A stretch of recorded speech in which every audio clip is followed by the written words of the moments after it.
ভৈরা গ'ল। এতে এই নবীৰণ নামৰ মানুহজনীৰ আপোনাৰ মাটি নিজৰ নামৰ মাটি আৰু নিজে এটা তাত বিকছে।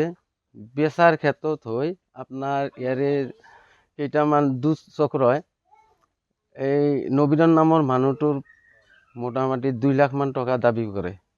এই দাবী কৰাত মানুহজনী ইফালেও যাব পৰা নাই, সিফালেও যাব পৰা নাই। দাবী কৰে আমি শুনামতে আবুল, কুচুমুদ্দি, বগা আৰু বাছেৰ। ল'ৰাৰ নাম বগা, নিজৰ ল'ৰা।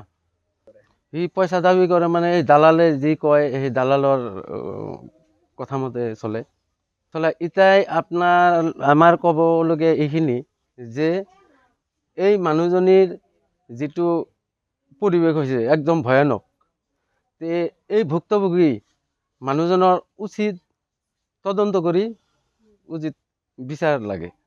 এজাহাৰ দিছে মোকালমা থানাত।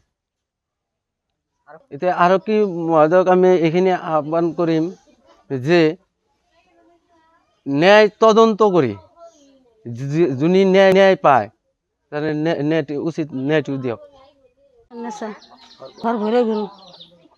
আমার নিজের মাটি বেচছি, আমি বেচে টাকা পয়সাও পোলারে দিয়ে দিছি। এখানে তাও পোলা সেই মাটির নাগে পোলার সব দালাল সালাল নিয়ে আমার এখানে আমার কাছে 2 লাখ টাকাও দাবি করে। আমার আবার মানুষ টানুষ নিয়ে আমার মারবো নিয়ে হে আর পার্টি মানুষ আছে, আবুল আছে, বগাই নিয়ে হে আবুল আছে, বাসের আছে, বাসের হুহর আহে, এনকে আহে দম দে। আমার 2 লাখ টাকা দাবি করতেছে আমার কাছে। আমার লড়াই নিয়ে হে আবুল আহে এখানে আমার এই ব্যক্তিগণে আমার খেদে দিব, আমার মারবো। আমার 3টা লড়া ছোৱালী আছে, তার তান্ত্রিক মারবো, 2-4 জন লাশ বানাইবো। এমনি করে ধার দিছি নলবাড়ি মোকালমা থানায় দিছি। আমার ঠাই করে দেনগে, আমার মারি দেনগে, আমি থাউন করে আমার বাকি পোলারা তো আমার বাদ দিব না। আমার দিয়ে দাও তোমরা 10 জন মিলে।